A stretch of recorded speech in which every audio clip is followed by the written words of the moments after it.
हाय बच्चे, कैसे हैं आप लोगों का वेलकम है मेरे चैनल पर। मैं आज आप लोगों को पढ़ाने वाला हूं 2016 का क्वेश्चन बैंक। आज हम लोग फर्स्ट पाली और सेकंड पाली दोनों को देखने वाले हैं, क्योंकि 2000 जो 21 है उससे पहले जो क्वेश्चन पूछा जाता था 20 कभी 50 ऐसे पूछा जाता था। ठीक है, तो आज हम लोग देखने जा रहे हैं दोनों पाली का, कुल मिला के 40 क्वेश्चन होगा। ठीक है, बहुत ही वीवीआई क्वेश्चन है ये सब। अक्सर ये सब क्वेश्चन है ना, अभी आप लोगों का रिपीट होता है एग्जाम में। अभी बहुत ज्यादा रिपीट होता है सब क्वेश्चन, प्रीवियस क्वेश्चन जो है ऑब्जेक्टिव का, बहुत ज्यादा। आप लोगों के लिए बहुत ही क्या है, हेल्पफुल है। आप लोग प्लीज जरूर देखिएगा पूरा वीडियो को। ठीक है, अगर अच्छा लगे तो लाइक और सब्सक्राइब भी कर दीजिएगा, साथ में शेयर भी कर दीजिएगा। कह रहे हैं कि निम्नलिखित विकल्प में सही विकल्प को चुने। क्या है देखिए, विद्युत धारा के किस सिद्धांत पर कार्य करता है। विद्युत जो फ्यूज होता है ना, विद्युत धारा के इलेक्ट्रिक करंट के किस सिद्धांत पर कार्य करता है। उसमें प्रभाव पर, चुंबकीय सिद्धांत पर, रासायनिक तो होगा ही नहीं भाई, यहाँ तो रासायनिक की बात नहीं चल रही है। या तो होगा चुंबकीय पर सिद्धांत पर, या उसमें सिद्धांत पर। तो चुंबकीय सिद्धांत भी नहीं होगा। क्यों नहीं चुंबकीय सिद्धांत होगा? क्योंकि यहाँ पे मैग्नेट की बात नहीं हो रही, चुंबक की बात नहीं हो रही है। यहाँ बात किसकी हो रही है? इलेक्ट्रिक करंट की बात हो रही है। और ये जब इलेक्ट्रिक करंट की बात होगी तो वहां पे क्या होगा? उष्मा होगा। उसमें सिद्धांत पर कार्य करती है। बात समझ में आ गया? किसी कुंडली कुंडली मतलब तार, किसी तार का प्रतिरोध ज्ञात करने के लिए क्या उसका फॉर्मूला कितना होता है? तो हम लोग ओम के नियम से जानते हैं, V बराबर कितना होता है भाई? I R. ये बात जानते हैं ना, ओम के नियम से V बराबर कितना होता है? विभवांतर जो होता है इलेक्ट्रिक करंट और प्रतिरोध का समानुपाती होता है। ठीक है ना, तो आपसे क्या हमारा प्रतिरोध बराबर कितना हो जाएगा? V बटे आई। कितना हो जाएगा? V बटे में आई। कौन सा ऑप्शन हो जाएगा? R बराबर V बटे आई। ऑप्शन कितना हो जाएगा? बी ऑप्शन हो जाएगा। किसी कुंडली मतलब बोले तो कुंडली का मतलब तार होता है, तार का प्रतिरोध ज्ञात करने के लिए उसका सूत्र क्या होता है? R बराबर V बटे आई। ओके, बैटरी के किस प्रकार की धारा प्राप्त होती है? हमको पता है, आपको भी पता है कि बैटरी किस प्रकार की धारा प्राप्त करती है? डायरेक्ट धारा प्राप्त करती है, मतलब बोले तो दृष्ट धारा, है ना। अल्टरनेट धारा प्राप्त नहीं करती है वो। बी नंबर नहीं होगा। बैटरी जो है वो डायरेक्ट धारा को क्या करती है? डायरेक्ट करंट को क्या करती है?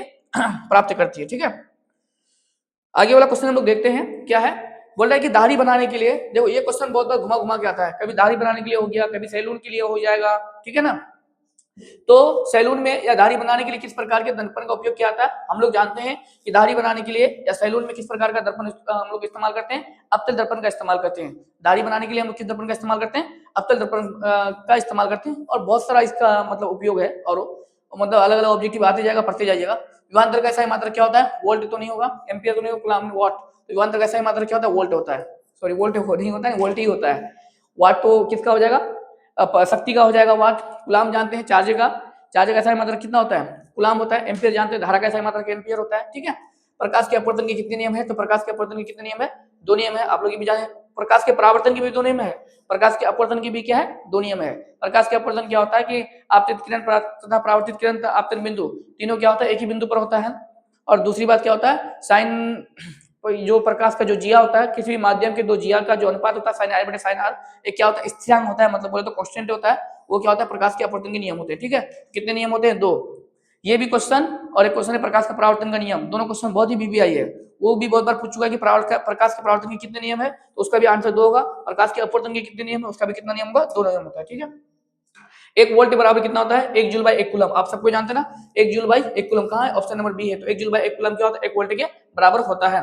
श्वसन किस प्रकार की रासायनिक अभिक्रिया है? तो आप लोग जानते हैं श्वसन में उष्माक्षेपी अभिक्रिया होती है। क्यों उष्माक्षेपी अभिक्रिया होती है? क्योंकि ये क्या करता है? ग्लूकोज को तोड़ने में मदद करता है। ठीक है ना, उष्माक्षेपी।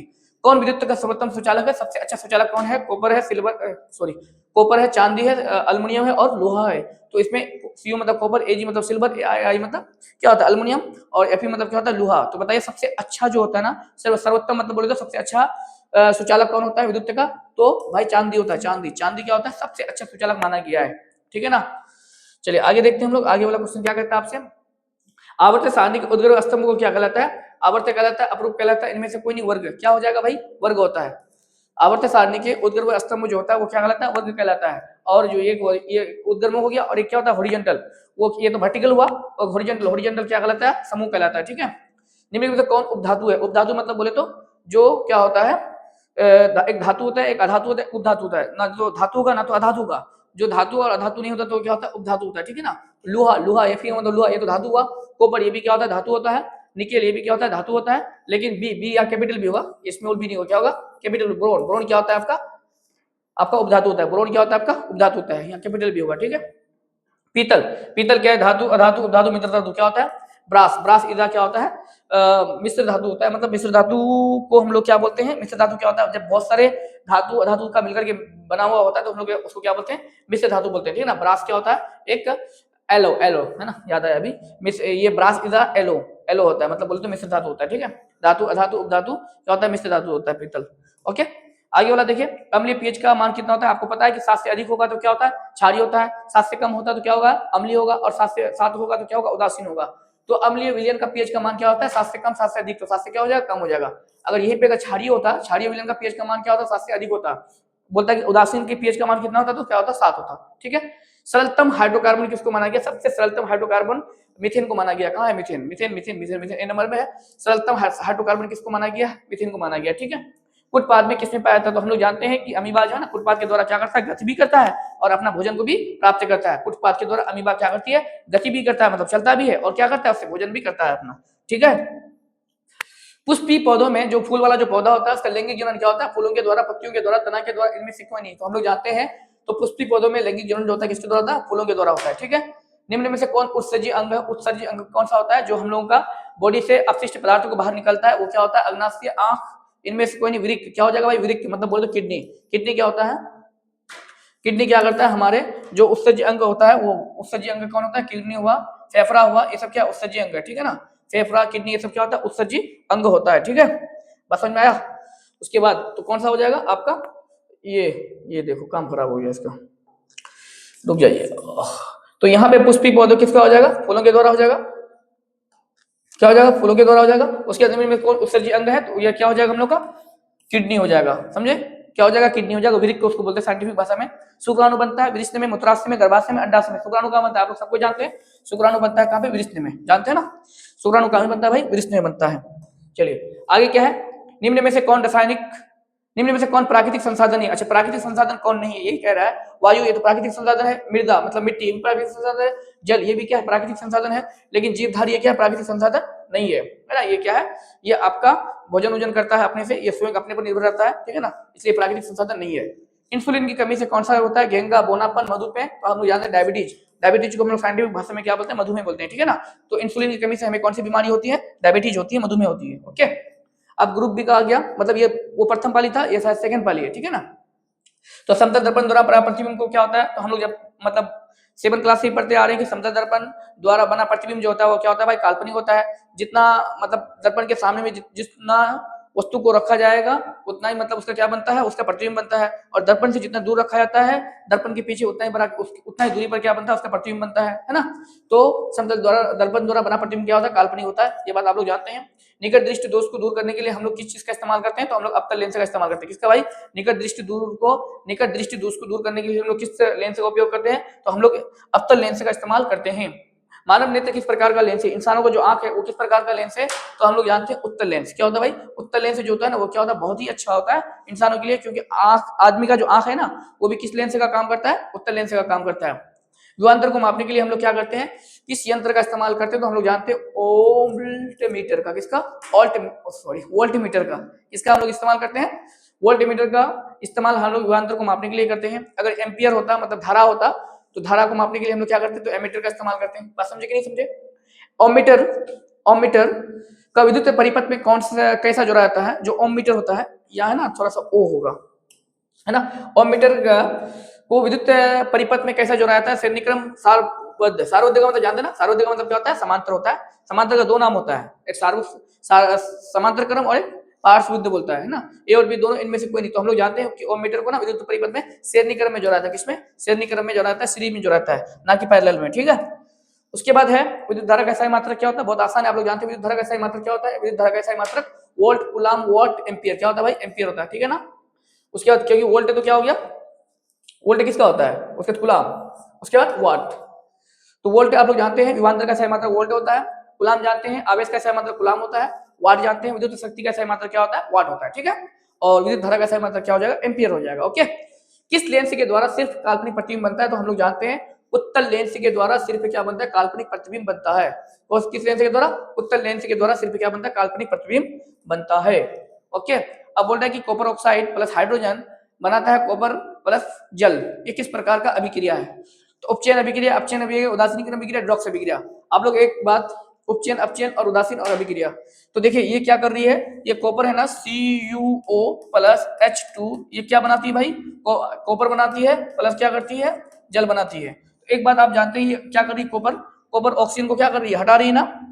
कॉपर क्या कर रही है, ऑक्सीजन को हटा कर क्या बना रही है, यहाँ पे जल बना रही है। और हाइड्रोजन में देखो कॉपर क्या किया, ऑक्सीजन को हटाया और हाइड्रोजन उसके साथ क्या किया, जुड़ गया। तो दोनों प्रकार का अभिक्रिया हो गया, ऑक्सीकरण और अपकरण, जानते हैं ना, ऑक्सीकरण अभिक्रिया हुआ और हाइड्रोजन तो क्या बोलते हैं, अपकरण अभिक्रिया भी हुआ। दोनों अभिक्रिया साथ साथ हो रही है, ऑक्सीकरण और अपकरण। ये ऑक्सीजन को क्या कर रही है, हटा रही है, कॉपर क्या कर रही है, ऑक्सीजन को हटा रही है और ये हाइड्रोजन के साथ क्या हो रही है, जुड़ रही है। तो क्या हो रहा है, दोनों प्रकार का अभिक्रिया हुआ।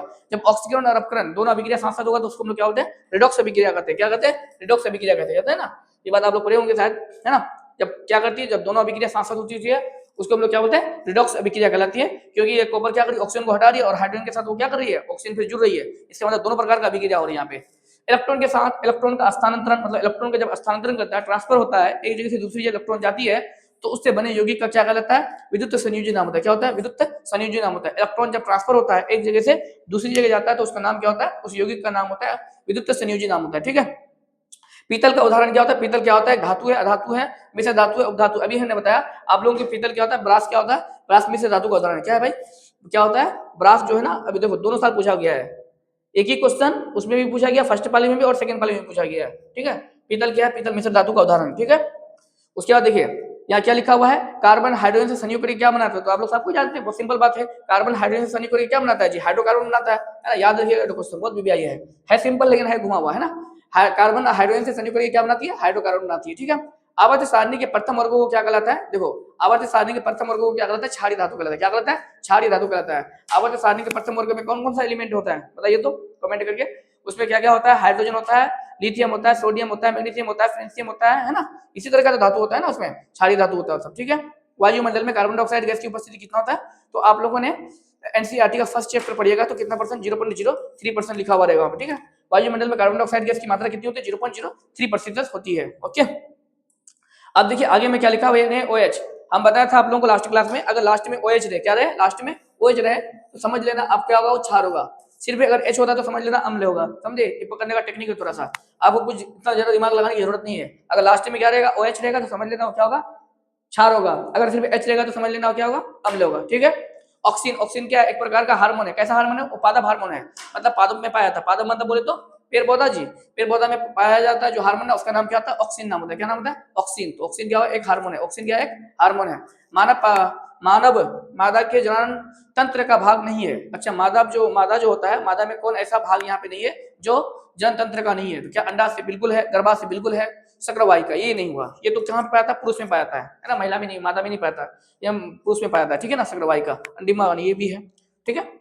चलिए आगे क्या है आप लोगों का, परागकण कोष होते हैं। ये तो इतना बार पूछ चुका है, क्वेश्चन कहने की बात नहीं है, पता नहीं क्या मिनट क्या सोच दिया है। परागकण कोष होते हैं, अंडा से अंडा में किसमें परागकण है, बहुत बार क्वेश्चन पूछ चुका है। ठीक है। सो अगर सारा क्वेश्चन देखा जाए तो सबसे ज्यादा क्वेश्चन आपको यही मिलेगा क्वेश्चन बैंक में, सबसे ज्यादा 100 बार से भी अधिक मिलेगा ये आपको।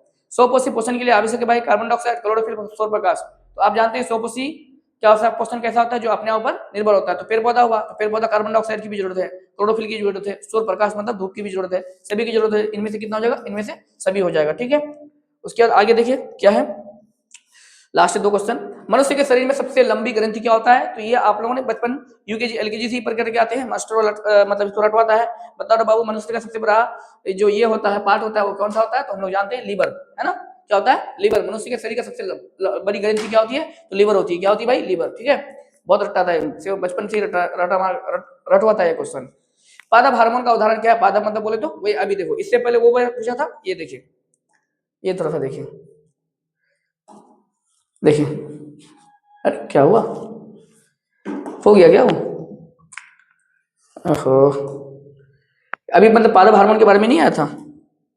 हाँ, यहाँ देखिए ऑक्सीजन है ना, ऑक्सीजन क्या है, एक हार्मोन है, मैं बताया ना पादप हार्मोन। और सेम उसी टाइप में क्वेश्चन पूछ दिया यहाँ पे, देखो यहाँ देखिए, है ना, सेम क्वेश्चन है, मतलब थोड़ा सा घुमा दिया। अब यहाँ ये बोल रहा था कि वो क्या है, हार्मोन है, तो किसका हार्मोन है, तो मतलब पादप का है।